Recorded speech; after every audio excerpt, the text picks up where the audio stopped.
sido una reunión bien importante, ¿no? Para conocer un poco más sobre el mercado de Aruba y las posibilidades de atender directamente el mercado de Aruba desde el Perú con nuestros productos agrarios, ¿no?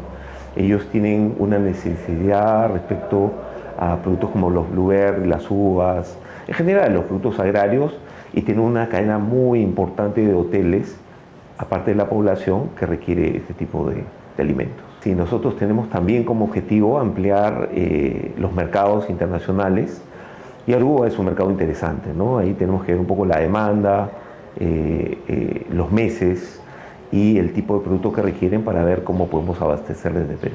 Sí, el comercio internacional tiene una serie de ventajas por las nuevas tecnologías, nuevas rutas, etcétera, pero también tiene algunas problemáticas que podemos superar, ¿no?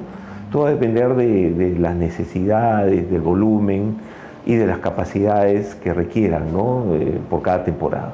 Bueno, Perú es líder global de blueberries, somos líder global también de uvas de mesa, somos el segundo en avocados, en paltajas, ¿no? Y también tenemos productos importantes en el ranking como los mangos, el espárrago, también somos de uno de los principales exportadores de espárragos frescos, congelados, ¿no? En diferentes mercados del mundo. Atendemos a más de 150 países del mundo actualmente.